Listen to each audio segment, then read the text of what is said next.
Scout ship.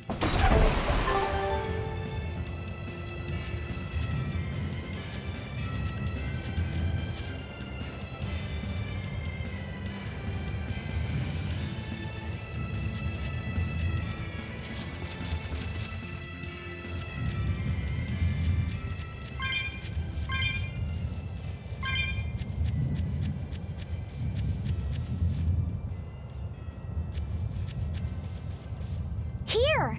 This is the Earth Pulse point I've been feeling! No Therian and no barrier. I must have gotten it wrong again. I wouldn't be so sure of that. That dragon could well have broken its barrier. Or it might have been too powerful for the Abbey to subdue. You could be right. After all, dragons make for the strongest demons. The problem is, we don't know if it's a Therian or not. Yeah. Let's stick with the plan and head to Stonebury to gather more information. Am I the only one here who thinks the real problem is how we're supposed to fight a frickin' dragon?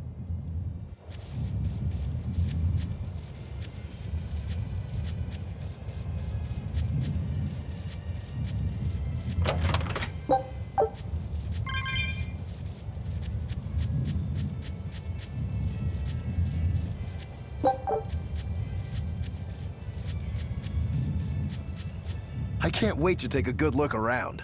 Whoa, now that's what I call a view. I agree that it's beautiful, but don't leap about so much. You'll fall. I can sense many Earth Pulses under this place. I figured you'd notice that. An intricate web of Earth pulses crisscrosses the land under the Aldina Plains. Mountains like these would normally take tens of thousands of years to form, but these popped up in about a millennia. So the Earth Pulses have affected the land? Exactly. Long ago, people wielded arts that allowed them to manipulate the Earth pulses and control the very land itself. How could arts like that exist? Perhaps they pushed against key points on the Earth pulses? Like how acupressure can improve a person's blood flow. That's a rather forced comparison, but you may be right. Either way, those arts have been lost for eons. I'm impressed, Eisen. You know a lot about everything. Not at all. There's so much I don't know. For example, the name of these flowers. That's why I travel. To learn. Aldina alabaster grass. That's the name of this flower? Yes.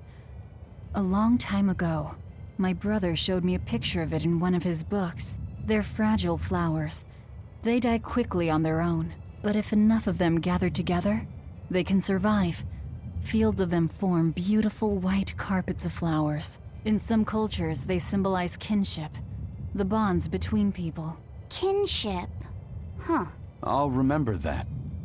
You and your brother taught me something new today. I'll never forget either.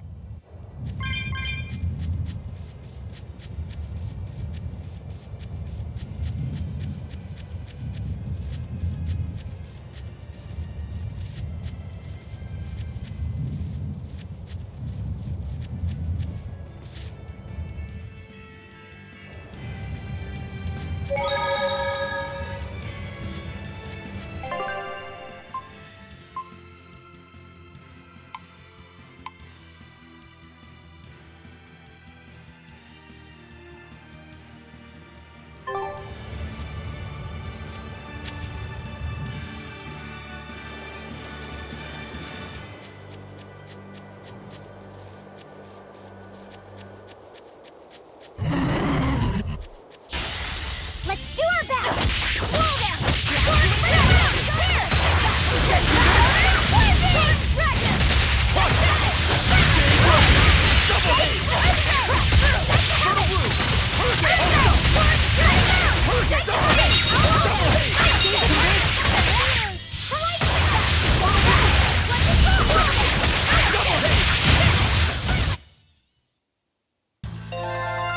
I still need a lot of training. Is training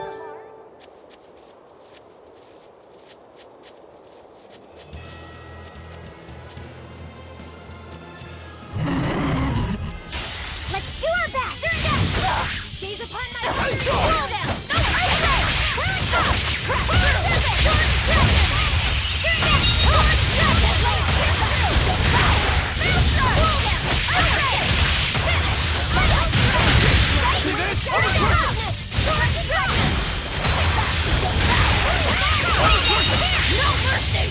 You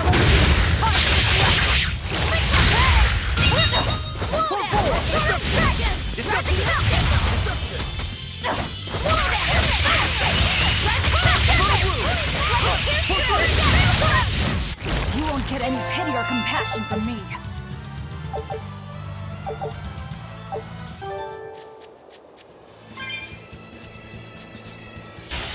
You'll be rust on my blade.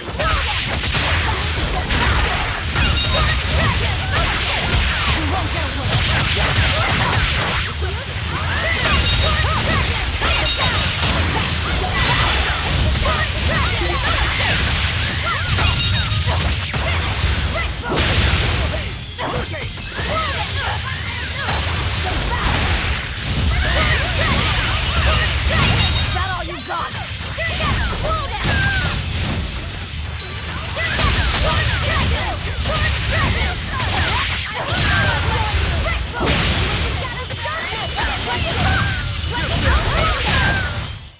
Hey, is everyone all right?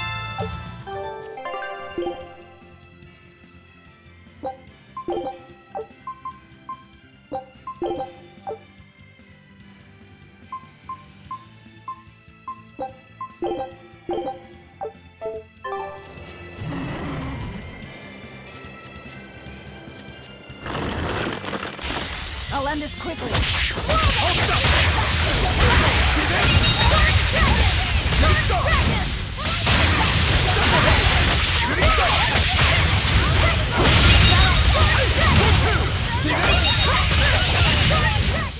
I did good, didn't I?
Always ready to fight.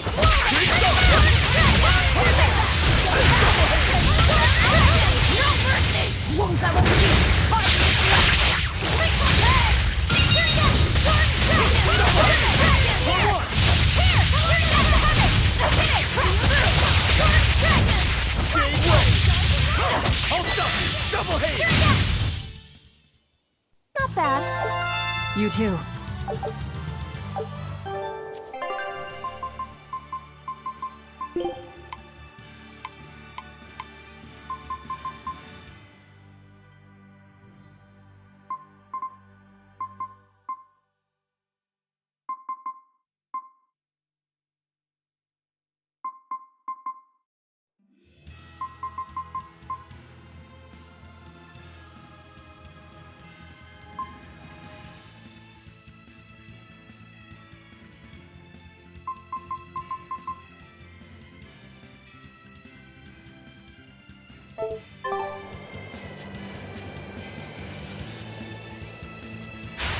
Always ready to fight.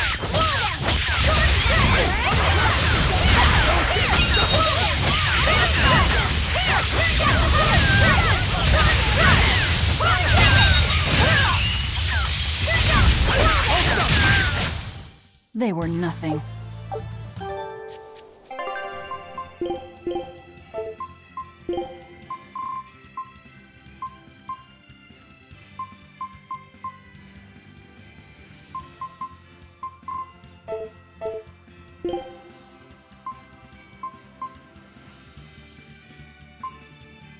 I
can fight too!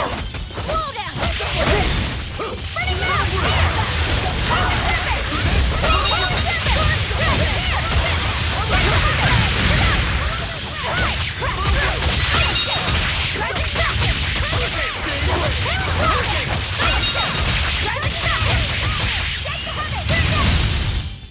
Come on, really?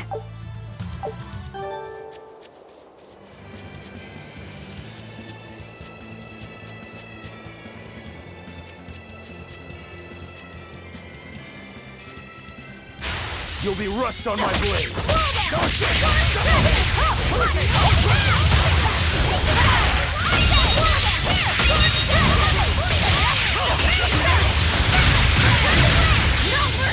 You thought I'd stop there? Annihilating? That all you got? Did you think you could escape me?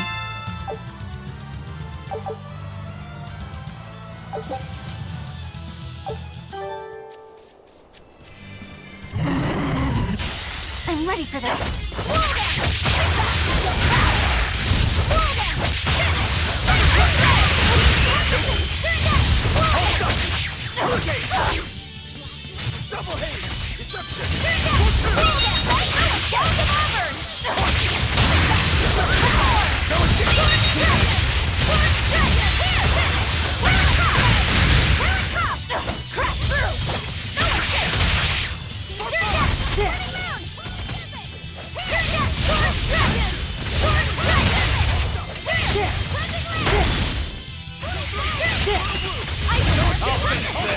Blades of wind, slice them!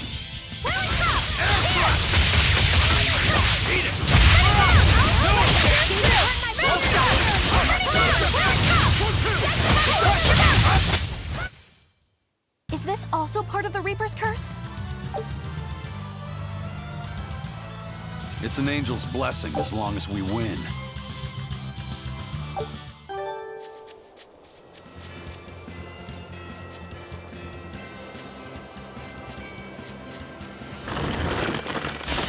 Always be on guard. Slow down.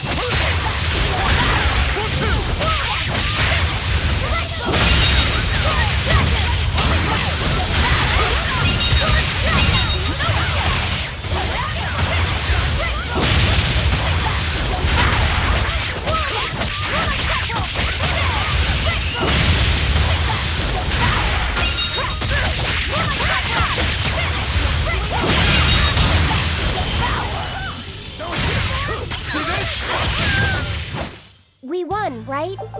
Right?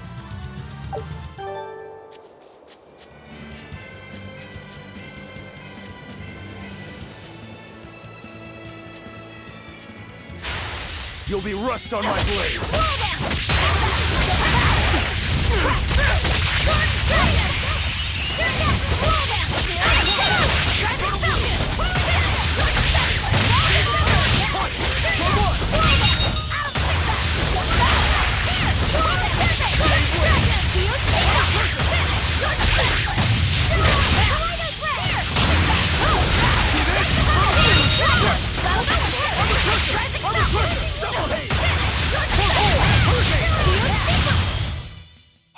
Is everyone all right?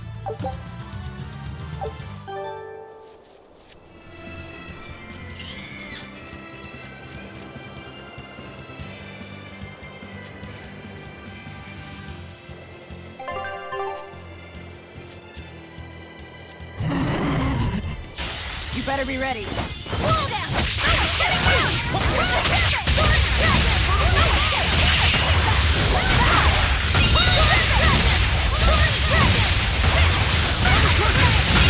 No mercy! You thought I'd stop there? Annihilating!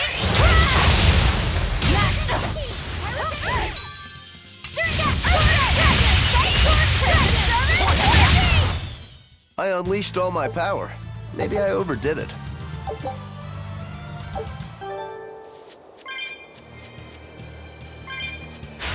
On to battle!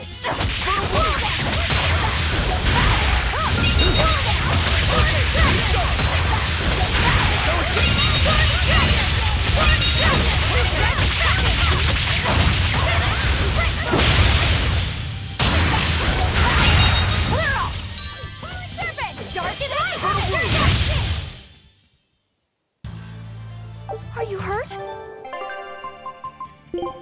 You want...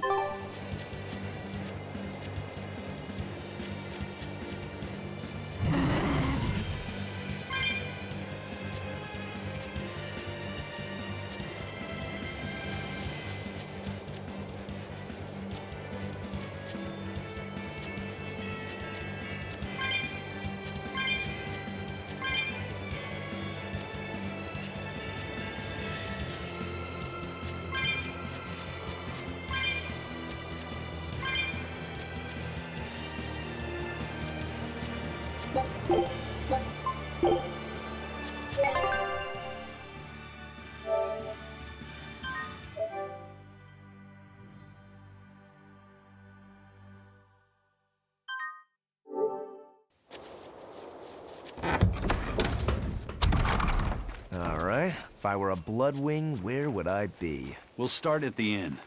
Raspberries, strawberries, blueberries, they all grow in abundance around Stonebury. We even have a fairy tale about it. One day the ground was covered with so many fallen berries, they all became stones. Stoneberries. Is that how the town got its name?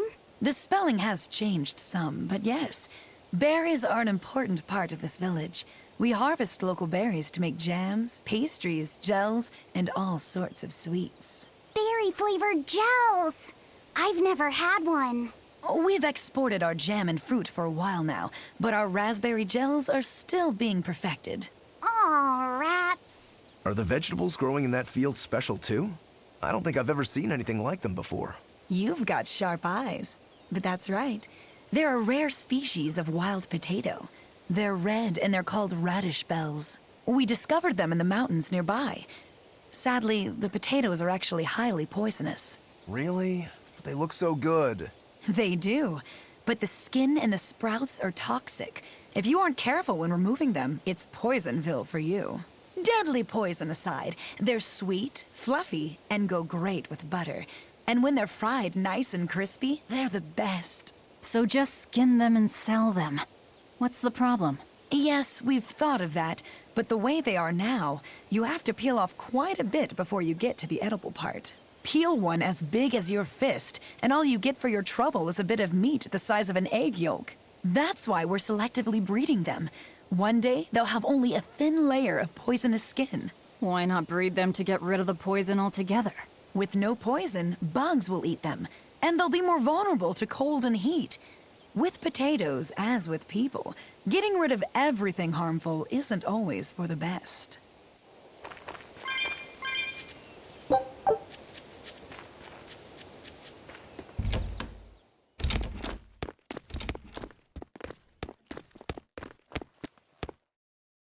Savid. Well, hello, sailor.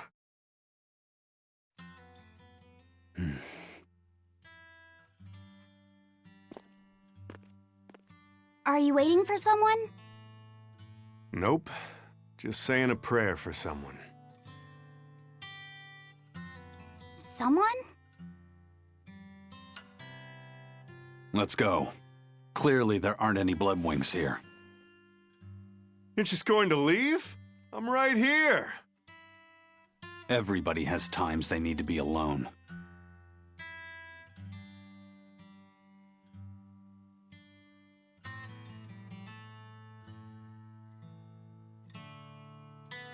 Fee. Right. Coming.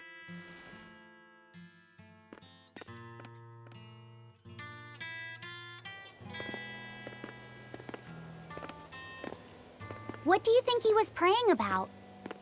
Well, for one thing, he was drinking a bottle of thorny forest. Oh my. The drink you share with your special someone when you're going to be married for life! How romantic! But getting your hands on that stuff is no small feat.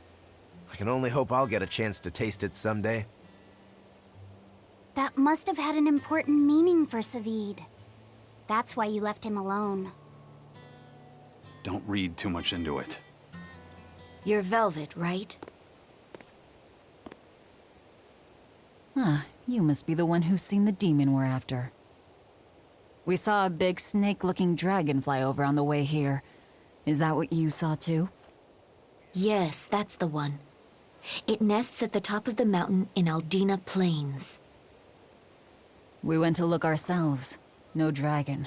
It only returns to its nest on rainy days. Rainy days, you say?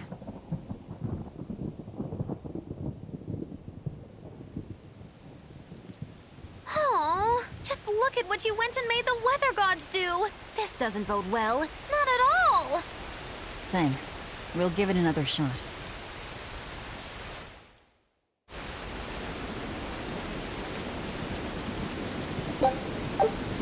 The water around here is ideal for producing wine and spirits.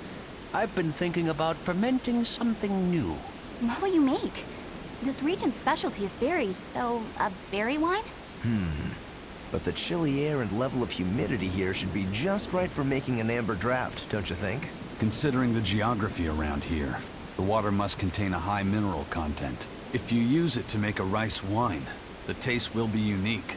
I've considered all those options, but I must create something that can surpass my greatest rival, Sleeping Princess. But that's nearly impossible to make. Exactly. Not an easy task, to say the least. Sleeping Princess is made by filling an emerald cask with water from an enchanted mountain spring and sitting it in direct sunlight for 7 years. The water's magic causes it to change color each year. When it reaches the same deep green hue of the cask, it's ready. Solar fermenting, huh? It won't be easy to surpass a marvel of the winemaking world like Sleeping Princess. True, but I've finally found it. The ultimate stone. A gemstone? Will you make a cask from it? That would just make it an imitation. No, what I found can only be called a natural rock filter. You're filtering wine with a rock? Deep in the heart of these mountains, I found a stone that absorbs liquids. I tried using it to filter a berry wine. The taste of it was unbelievably crisp and bright. It preserved the luscious richness of the berries while adding a clarity that left me breathless. I call it Pure Land wine. There is no better. May I have a taste? My apologies, but it took me 10 years to make a single thimbleful. I drank that thimbleful for my tasting. It'll be about 50 years before I can make a decent batch. I doubt I'll see a full bottle in my lifetime. 50 years, huh? Meet you back here then? I've never been so glad not to be human.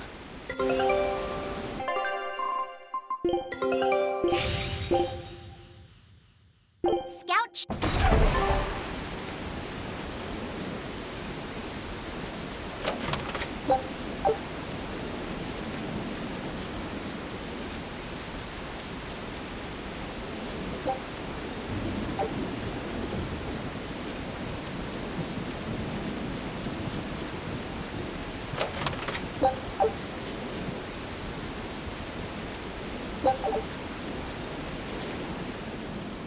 I was on my way home from a trip to Logres, crossing the Aldina Plains, when I saw it.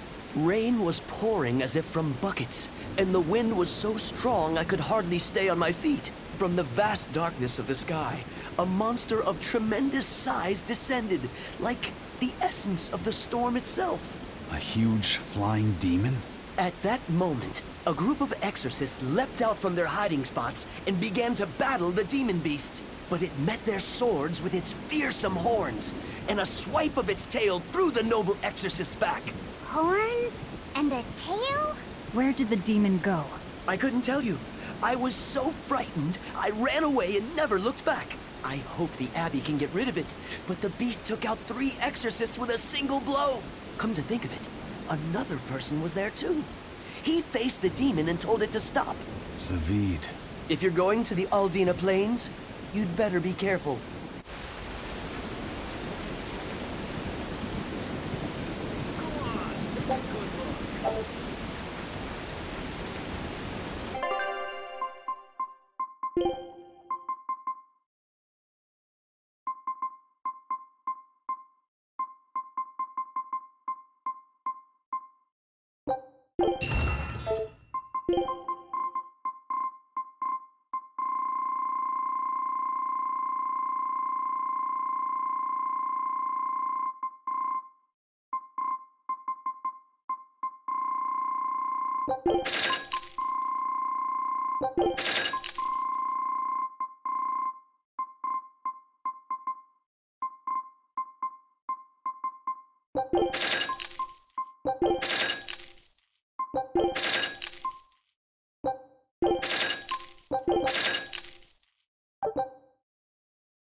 Stoneberry hasn't had much luck growing just yet, but this pioneer town has a lot of potential. Trees grow well here, and the lumber is of great quality. Oh, we're also close to the quarries, so stone isn't a problem. As long as the demons are contained, this country will rebuild. The need for stone and lumber will soar. Best of all, this area is quiet, has beautiful lakes, and is a perfect place for a craftsman like me to work. And why settle for anything less? I do feel that you might be a bit short-handed here. It's hard to build without manpower. You're right. We need something to attract new settlers. Maybe some sort of specialty item? Is there any fruit or vegetable that can only be found around here? There is a type of potato called the radish bell that we grow, but it's got a few, quirks. If you want to attract people, you should just ring a bell. Come to Stoneberry, where the money grows on trees. A bell tower, huh? That might actually work. We can even use local stones for the bell. The Stoneberry Stone Belfry. It won't work. Huh? Try hitting a rock. Doesn't ring. Ah, how could I have missed that? I'm still such a novice. My master taught me better than this. Think before you build. That's what he always said. I need to do better and not sully his name.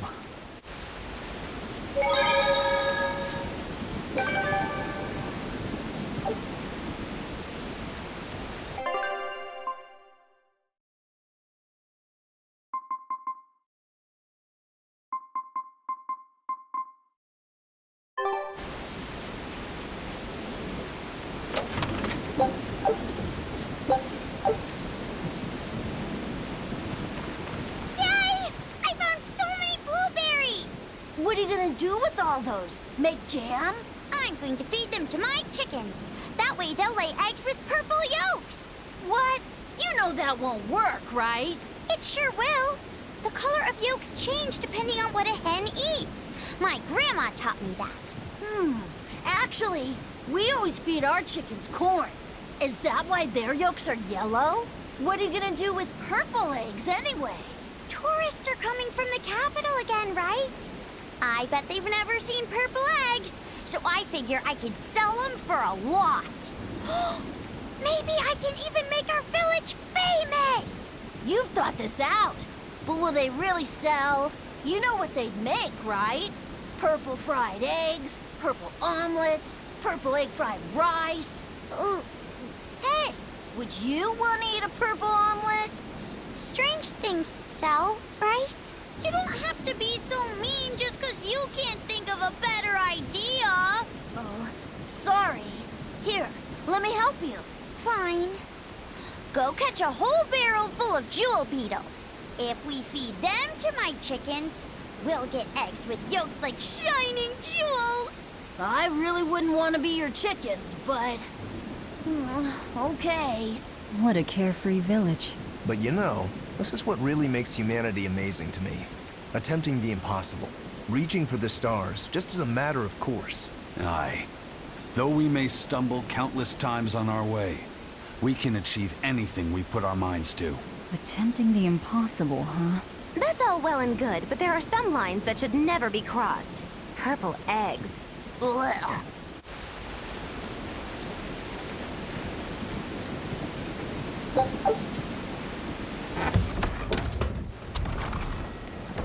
Hey there. Our meeting like this must be Providence, meow. We're in a hurry. Save it, cats. All the better, meow. I've just stumbled upon a perfectly nifty piece of stone just for you. What's it for? That's not a geoboard, is it? Bingo! I dug it out of some ruins, meow. They were made by Norman Meowny years ago for surfing along Earth pulses, but I can't use it, so I figured I'd pawn it off on someone else who could, meow. Wait, Norman made this? That doesn't exactly inspire confidence. Don't be so mean! We're capable of exceptional things! Sometimes. When a Norman speaks their own name, the board springs to life and whisks its masters away at top speed.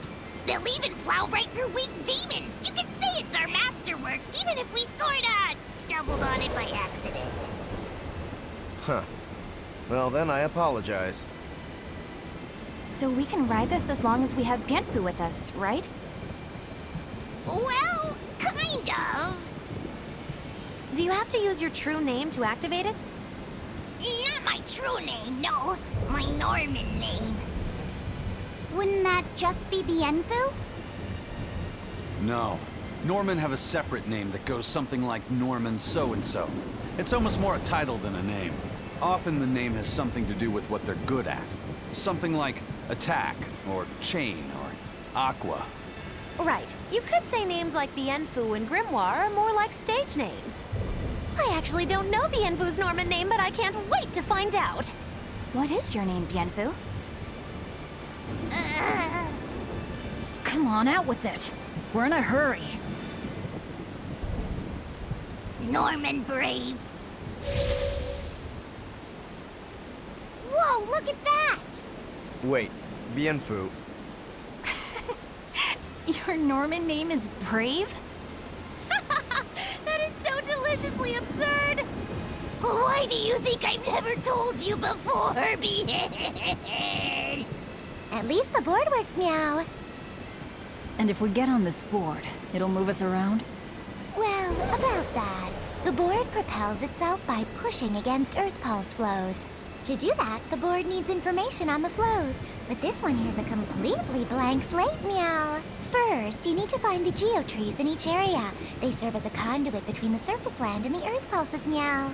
Once you've actually located a geotree, you can record that area's Earth pulse data into your geoboard, meow. Got it. This area's geotree is right over there, meow. All right then. So long as we find more geotrees, we'll be able to use the geoboard to travel much more quickly.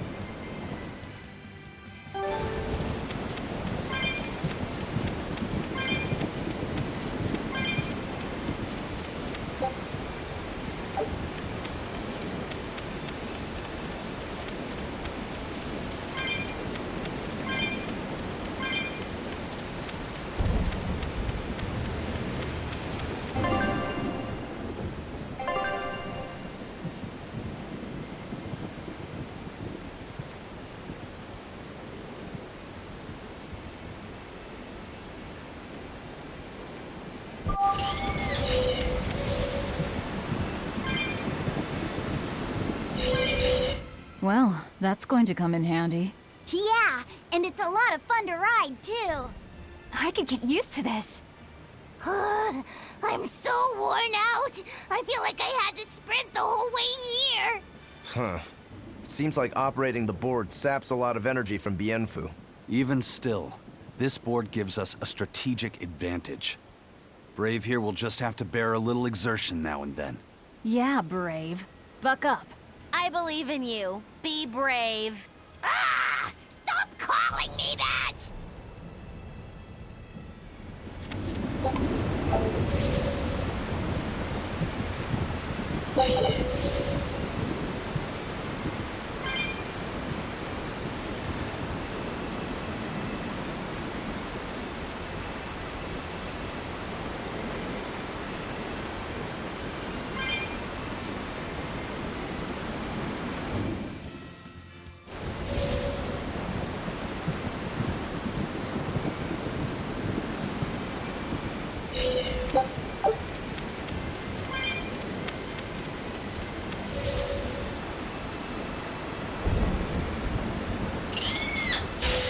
Always ready to fight.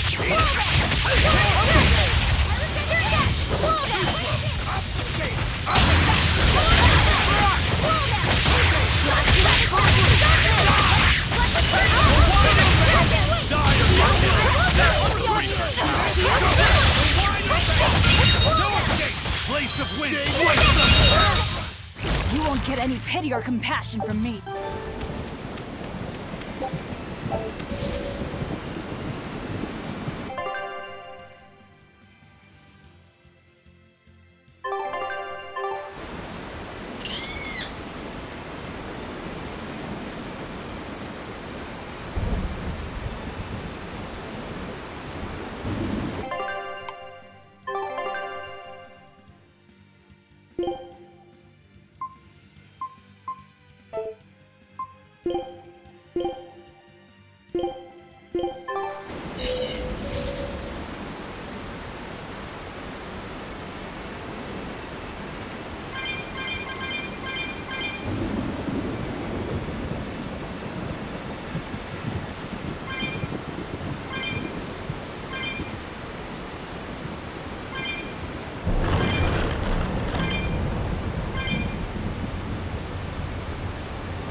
Here I come!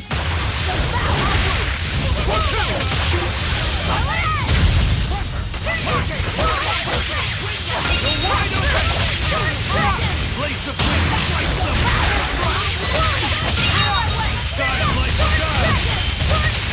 like No mercy! Won't that one too slow. No escape. You're wide open. The same way. Victory is out.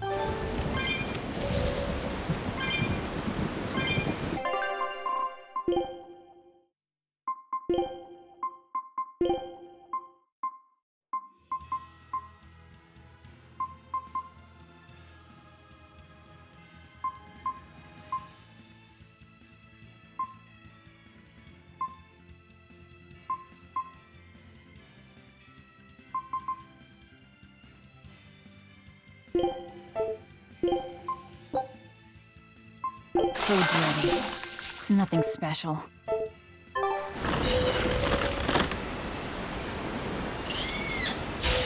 On to battle.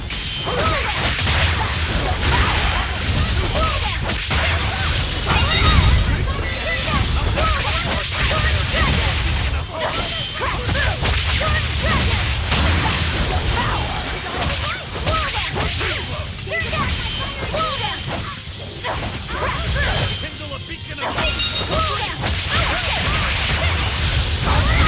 Out of my way! dark despair.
carefully.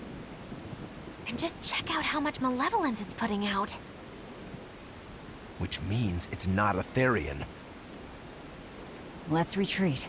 We've got no reason to pick a fight with something we can't handle. I do. Oh, you're up for it? What? What are you doing? She's right. Fighting this creature is a good way to end up dead. Oh, sorry.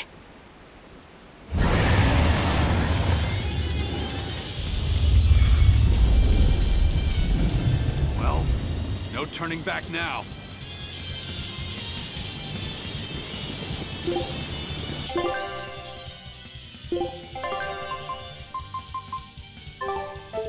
Damn it, this wasn't part of the plan. Yeah, but training like this doesn't come around every day. Be on your guard. One more move and you're done for. I know, that's the fun part.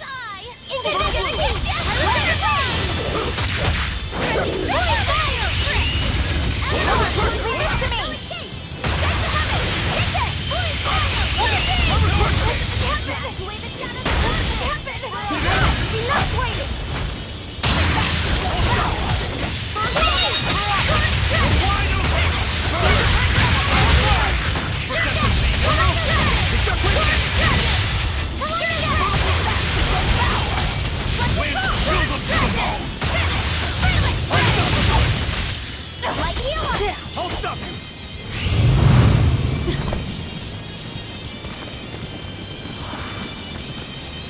Yep. This one definitely puts up a better fight than your average demon. Is there any hope of actually defeating this thing? I'll do whatever it takes. That's my way.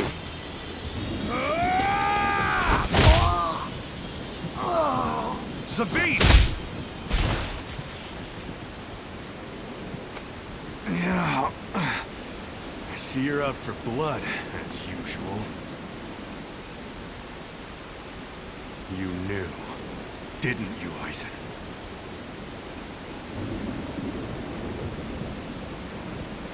Out of my way.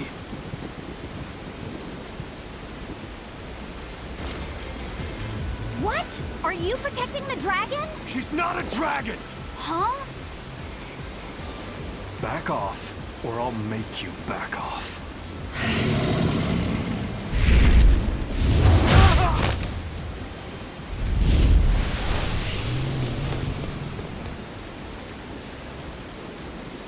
Damn, it got away. That hurts, babe. And here we hadn't seen each other in so long.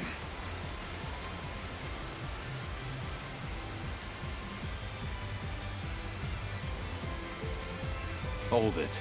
Is that dragon someone you knew? I told you, she's not a dragon.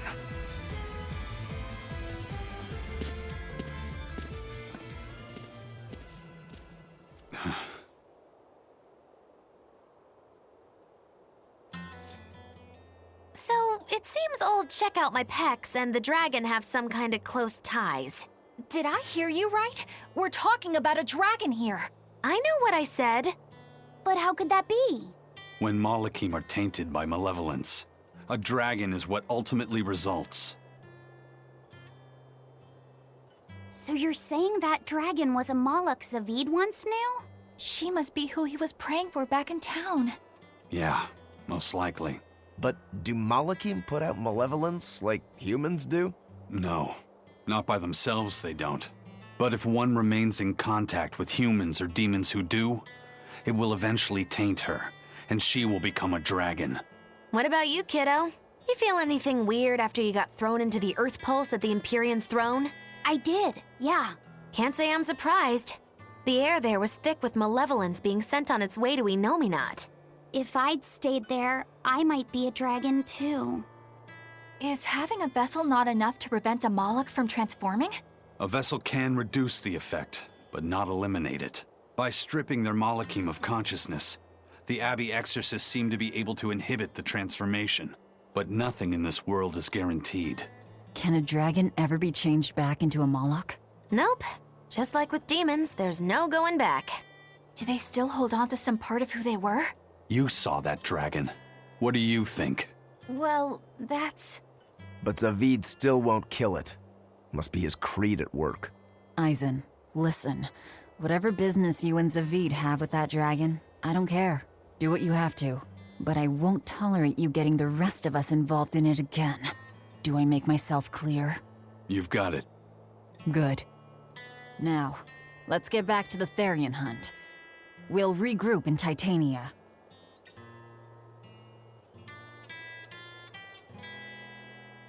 If what Eisen said is true, then could I wind up as a dragon someday?